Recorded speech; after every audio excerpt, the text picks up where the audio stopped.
తెలంగాణకి అన్యాయం జరిగే విధంగా మరి గత ప్రభుత్వంలో పెద్ద మనుషులు ఒప్పుకున్న తర్వాత 10 ఏళ్ల పాటు లిఖితపూర్వకంగా తెలంగాణ రాష్ట్ర మహిళా కాంగ్రెస్ సంచలనం సృష్టించింది. రాష్ట్రంలో మహిళా కాంగ్రెస్ సభ్యత్వాలు 1,00,000కు పైగా రావడం, దేశంలోనే సభ్యత్వాల్లో తెలంగాణ మహిళా కాంగ్రెస్ మొదటి స్థానంలో నిలిచిందని కాంగ్రెస్ వర్గాలు తెలిపాయి. ఈ నేపథ్యంలో గాంధీ భవన్లో సంబరాలు నిర్వహించారు.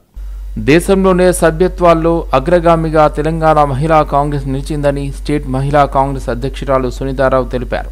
ఇది తన విజయం కాదని, సభ్యత్వాలు చేసిన ప్రతి ఒక్క చెల్లెలి విజయమని చెప్పారు. ఈ మెంబర్షిప్ వెనుక అందరి కష్టం ఉందన్నారు. అన్ని రాష్ట్రాల కంటే పై స్థానంలో తెలంగాణ మహిళా కాంగ్రెస్ నిలబడిందని హర్షం వ్యక్తం చేశారు.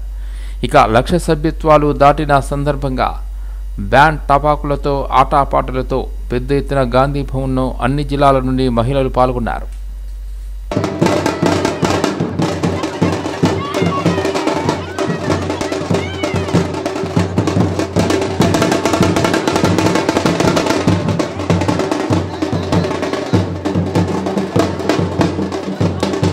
లక్ష సభ్యత్వాలు మా చెల్లెలందరూ కూడా ప్రతి జిల్లా నుంచి 35 జిల్లాల నుంచి ప్రతి ఒక్క జిల్లా అధ్యక్షురాలతో పాటు మండల్ బ్లాక్ బూత్లో రిజిస్ట్రేషన్ చేసుకొని ఈరోజు మీ ముందు ఉన్నారు.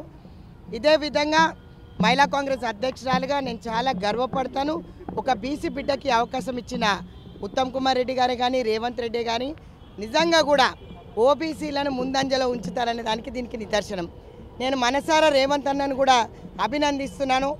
మాకు పెద్దపీట వేసిన సోనియా గాంధీ గారు, రాహుల్ గాంధీ గారితో పాటు రేవంత్ అన్న మాకు ప్రోత్సాహం ఇచ్చి ఈరోజు మమ్మల్ని అందరినీ కూడా ముందంజలో పెట్టినంటే తెలంగాణ మహిళా కాంగ్రెస్కి ఇది ఒక గొప్ప అవకాశం ఇచ్చారు.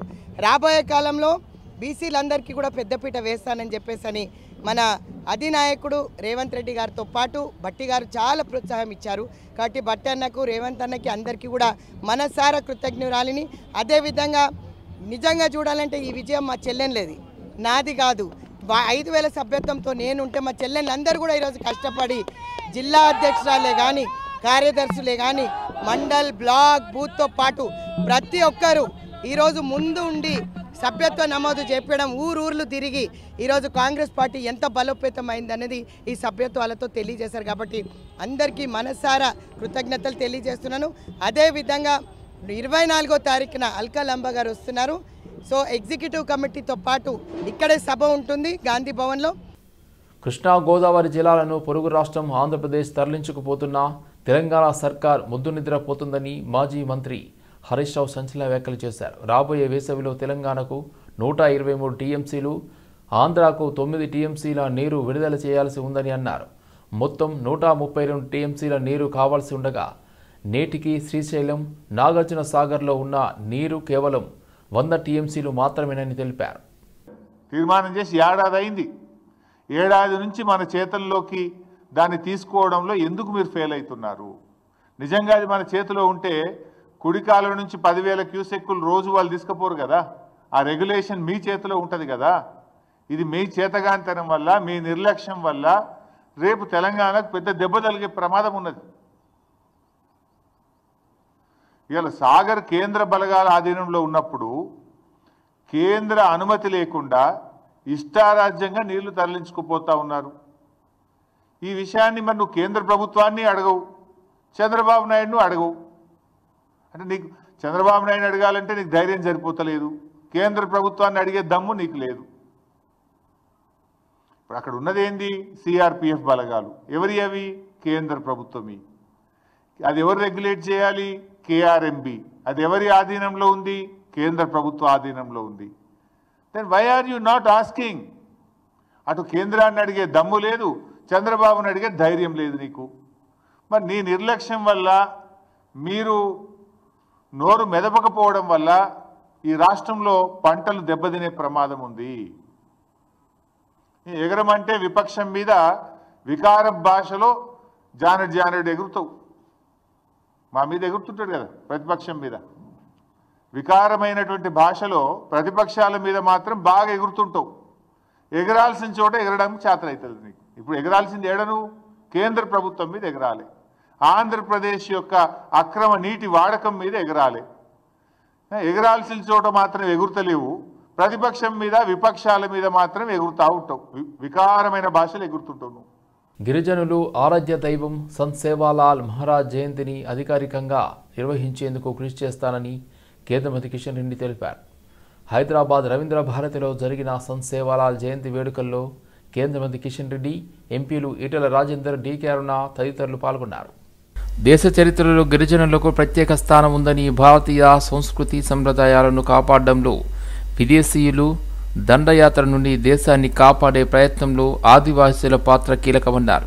విదేశీ దురాక్రమణదారుల కుట్రల కారణంగా బంజారాలు చెల్లాచెదురై వ్యసనాలకు గురై మత మార్పిడులు విస్తృతంగా జరుగుతున్న సందర్భంగా సేవాలాల్ చూపిన మార్గం అత్యంత విలువైందన్నారు. బంజారా భాషకు గుర్తింపు ఇవ్వాలని, ఆ దిశగా కృషి చేస్తారని కిషన్ రెడ్డి వెల్లడించారు. ఈరోజు సేవాలాల్ మహారాజు ఆ రోజు సాంఘిక దురాచారాలను దూరం చేయడంలో కానీ, ప్రజలను చైతన్యం చేయడంలో కానీ, గిరిజన హక్కులను కాపాడడంలో కానీ, వాళ్ళలో విజ్ఞానాన్ని జ్ఞానాన్ని తీసుకురావడంలో కానీ సేవాలాల్ మహారాజు మరి ఎంతో ఆ రోజు అంకిత భావంతో మనకందరికీ అండగా నిలబడ్డాడు, మనందరినీ చైతన్యం చేశాడు. అలాంటి మహానుభావుని యొక్క ఈరోజు ఆయన ఆదర్శాలను ముందు తీసుకెళ్లడమే ఈరోజు మన ముందున్నటువంటి కార్యక్రమం.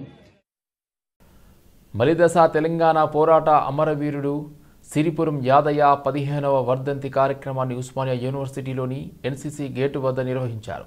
సిరిపురం యాదయ్య స్మారక సమితి ఆధ్వర్యంలో జరిగింది.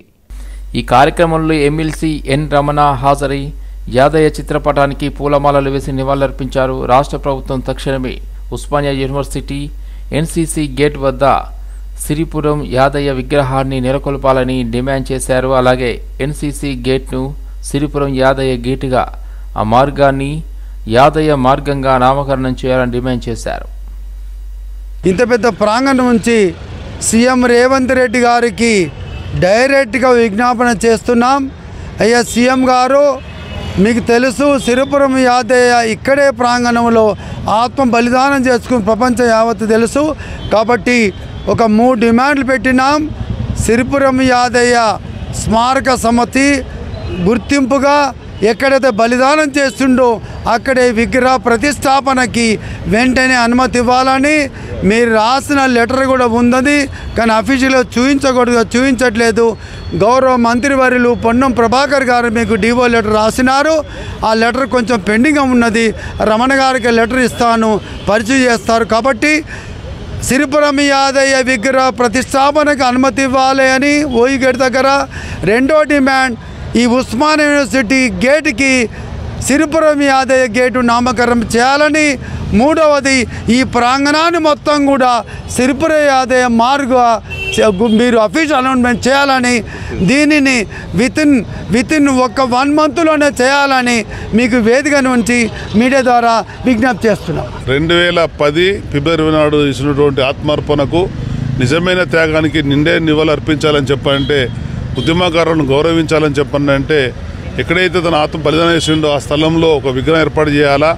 ఇక్కడ ఉండేటువంటి గేటుకు సిరిపురం యాదయ్య పేరు పెట్టాలా. ఈ మార్గానికి సిరిపురం మార్గం అని చెప్పినటువంటి పేరు పెట్టాలని చెప్పినటువంటి విజ్ఞాపనలు ఉన్నాయి. అవి రాష్ట్ర ప్రభుత్వం ముందు జరగబోయే కౌన్సిల్లో తప్పకుండా ప్రస్తావించి అవి అమలయ్యే విధంగా ఆ కార్యక్రమం కొరకు నా వంతుగా కృషి చేస్తానని చెప్పని, సిరిపురం యాదయ్య లాంటి యువకులు ఆనాడు ఒక సామాజిక తెలంగాణ రావాలా, బహుజన తెలంగాణ రావాలా, తెలంగాణ రాష్ట్రంలో ఉండేటువంటి అన్ని వర్గాలకు సమానమైన అవకాశాలు రావాలా, అందరూ ఉన్నతమైనటువంటి జీవితాలకు వెళ్ళాలని చెప్పినటువంటి భావన ఉండే, దాని పరంగా ప్రభుత్వాలు ముందుకు రావాలని చెప్పని, కృషి చేయాలని చెప్పని ఈ సందర్భంగా ప్రభుత్వాలను డిమాండ్ చేస్తూ, ఎప్పుడైతే మరి యాదయ్య గారి విగ్రహం ఏర్పడిస్తామో ఆనాడే అవి నిజమైన నివాళులుగా మేము అందరం భావిస్తామని చెప్పని తెలియజేస్తున్నాం. ధన్యవాదాలు. కుతుబుల్లాపూర్లో ట్రావెల్స్ పేరుతో కార్లను అద్దెకు తీసుకుని విక్రయిస్తున్న చీటర్స్ ముఠాను పోలీసులు అరెస్ట్ చేశారు. కార్ల యజమానుల ఫిర్యాదుతో ప్రధాన చీటర్ విశ్వ పనీంద్రను అదుపులోకి తీసుకున్నారు పోలీసులు. మరో 3 నిందితులు రమణ, సత్యనారాయణ, వెంకటేష్ పరారీలో ఉన్నారని పోలీసులు తెలిపారు. వారు విక్రయించిన 32 కార్లు స్వాధీనం చేసుకున్నారు పోలీసులు. వాటి విలువ దాదాపు 2.5 కోట్ల రూపాయల వరకు ఉంటుందని అన్నారు. కేసును ఛేదించిన పోలీస్ టీంను అభినందించారు బాలానగర్ డీసీపీ సురేష్ కుమార్. మేము crime number 86/25 under section 318 subsection 4, 316 subsection 2, 351 subsection 2 BNS కింద జగదీర్గుట్ట పోలీస్ స్టేషన్లో కేసు నమోదు చేసినాము. దాని తర్వాత ఇంకొక 2 కేసులు కూడా crime number 90 and crime number 101 same sections తోటి చేయడం జరిగింది. ఈ కేసుల సారాంశం ఏంటంటే ఒక మొత్తం 32 వెహికల్స్, దాంట్లో ఒక ఇన్నోవా, ఒక 3 ఎర్టిగా మారుతి, అదేవిధంగా మారుతి స్విఫ్ట్ డిజైర్ ఒక 13, బ్రెజా 1, బ్యాలెనో 1, హుండాయ్ i20 1, ఇలాగా మొత్తం 32 కార్లు మొత్తం మా కార్లు ఇతను తీసుకొని వీటిని ఎక్కడో అమ్మేసినాడు, లేదంటే కుదవ పెట్టినాడు. ఇప్పుడు మా కార్లు కూడా లేవు, మాకు నెల ఇస్తామన్న అమౌంట్స్ కూడా ఇవ్వట్లేదు అని చెప్పేసి ఒక మొత్తం 28 మంది వచ్చి మాకు కంప్లైంట్ చేయడం జరిగింది. దాని మీద 3 ఎఫ్ఐఆర్లు చేసినాము. మేడ్చల్ శ్రీ చైతన్య పాఠశాల ముందు పార్టీలకు అతీతంగా విద్యార్థిని అఖిల తల్లిదండ్రులకు మద్దతునిస్తూ నాయకులు శాంతియుతంగా నిరసనకు దిగారు. పాఠశాల ఎదుట టెంట్ వేసుకుని అఖిల కుటుంబానికి న్యాయం చేయాలంటూ తల్లిదండ్రులతో సహా బైఠాయించి నాయకులు నిరసన వ్యక్తం చేశారు. ప్రిన్సిపల్ రమాదేవి వేధింపులతోనే విద్యార్థిని అఖిల ఆత్మహత్య చేసుకుందని తల్లి కమల ఆరోపించారు. విద్యార్థిని కుటుంబానికి న్యాయం చేసేంత వరకు ఇక్కడి నుండి కదిలేది లేదంటూ నాయకులు చెప్పారు. ముఖ్యమంత్రి రేవంత్ రెడ్డి స్పందించి శ్రీ చైతన్య యాజమాన్యంపై చర్యలకు ఆదేశించాలని బీజేపీ, బీఆర్ఎస్ నాయకులు డిమాండ్ చేశారు. ఈరోజు శ్రీ చైతన్య స్కూల్ మేడ్చల్లో వారం రోజుల క్రితం చనిపోయిన అమ్మాయి తల్లిదండ్రులను పిలిపించి వాళ్ళు ఈరోజు నెగోషియేట్ చేస్తామండి, మీకు నష్టపరిహారం ఇస్తామని చెప్పి పిలిపించి కేవలం ఒక అధికారం లేని ఒక వాళ్ళ స్టాఫ్ని పంపించి మళ్ళీ మండే, ట్యూస్డే, వెడ్నెస్డే అని మళ్ళీ వీళ్ళు రిపీటెడ్గా చేయడం జరుగుతుంది.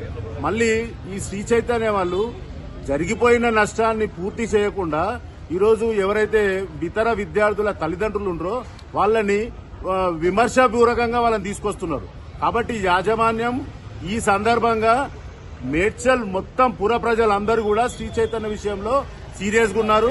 వాళ్లకు నష్టపరిహారం ఇచ్చేంత వరకు, న్యాయం చేసేంత వరకు వాళ్లకు వెన్నుదన్నుగా ఉంటామని మేము మేడ్చల్ వాసులుగా డిమాండ్ చేస్తున్నాం. కృంగిపోయి అక్కడ తను సూసైడ్ చేసుకుంది. ఇప్పుడు మీరు మాట్లాడే విధానం ఎలా ఉందంటే మాకు సంబంధం లేదు, మీ ఇంట్లో చనిపోయిన దానికి అన్నట్టుగా మాట్లాడుతున్నారు. మేనేజ్మెంట్ ఇప్పటి వరకు కూడా రాలేదండి.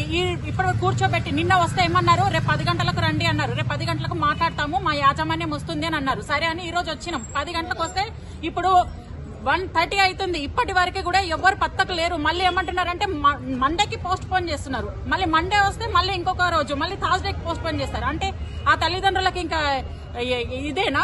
ప్రతిరోజు ఇక్కడ వరకు వచ్చి వీళ్ళతోటి మాట్లాడి పాప గురించి బాధపడి మళ్ళీ వెళ్ళడమే తప్ప వాళ్ళకి న్యాయం అనేది జరగదా? ఆ న్యాయం అనేది జరిగేంత వరకు మేము ఎవ్వరం కూడా ఇక్కడ నుంచి కదిలే ప్రసక్తే లేదు.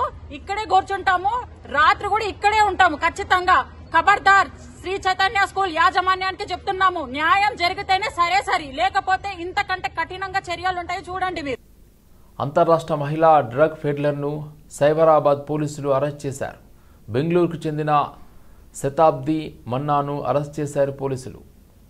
నిందితురాలు వద్ద 6 లక్షల రూపాయలు విలువ చేసే 60 గ్రాముల MDMA డ్రగ్, మొబైల్ ఫోన్ స్వాధీనం చేసుకున్నారు. ప్రధాన నిందితుడు ఆఫ్రికాకు చెందిన వారెన్ కోకరంగో పరారయ్యాడని తెలిపారు. బెంగళూరు నుండి డ్రగ్స్ సరఫరా చేస్తున్నట్లు గుర్తించారు పోలీసులు. MDMA డ్రగ్ డెలివరీ చేసేందుకు హైదరాబాద్ నగరంలోని మియాపూర్కు వచ్చినట్లు గుర్తించారు. రాజస్థాన్ మరియు బెంగళూరు నుంచి వస్తున్నాయని ఇన్ఫర్మేషన్ ఉంది మనకి. దానికోసం అక్కడ వాళ్ళతో కూడా మేము కోఆర్డినేట్ చేసుకుంటూ అక్కడ కూడా ఎవరైతే వస్తున్నారో లేదంటే రాకపోకలు అనుమానాస్పదంగా ఉన్నాయో వాటి మీద అబ్జర్వేషన్ పెడుతూ ఇట్లా పట్టుకోవడం జరుగుతుంది. ఈ కేసులో ఈ లేడీ శతాబ్ది మన్నా అనే లేడీ ఒక నైజీరియన్తో కాంటాక్ట్ అయ్యి డ్రగ్స్ తీసుకోవడం, తర్వాత ఇక్కడ సప్లై చేయడానికి ప్రయత్నిస్తున్నట్టు కానీ మనకి ఇన్ఫర్మేషన్ రావడం, సైబరాబాద్ పోలీసుతో వాళ్ళు కోఆర్డినేషన్తో వాళ్ళు ఆపరేషన్ చేసి వాళ్ళు పట్టుకోవడం జరిగింది. అట్లానే ప్రీవియస్ 3-4 monthsలో చూస్తే ఈ MDMA ఎవరైతే అమ్ముతున్నారో వాళ్ళ మీద తెలంగాణ పోలీస్ ఉక్కుపాదం మోపుతుందని చెప్పదలుచుకుంటున్నాను. డిఫరెంట్ కేసెస్ మీకు వచ్చి కొన్ని 3 కేసులు చెప్తాను. ఈ 2011 తారీఖున కూడా పేట్ బషీరాబాద్ లో 40 గ్రాముల MDMA అమ్మడానికి ట్రై చేస్తున్న రాజస్థాన్ వాళ్ళు పట్టుకోవడం జరిగింది. And Mumbai, Rajasthan and NCB చేసే అరెస్ట్లో అన్నీ చూస్తే దిస్ ఆఫ్రికన్ నేషన్స్ నుంచి తీసుకువచ్చడం అనేది they are used as a drug carriers. So వీళ్ళు లాట్ ఆఫ్ డిఫరెంట్ కంట్రీస్ నుంచి త్రూ ఎయిర్పోర్ట్ మీరు చూస్తూనే ఉంటారు. ఇంతమంది 1 person arrested with 1 kg of MDMA. So they know how to get it different దీంట్లో అది NCB national narcotic crime they will be national లెవెల్లో చూస్తుంటారు.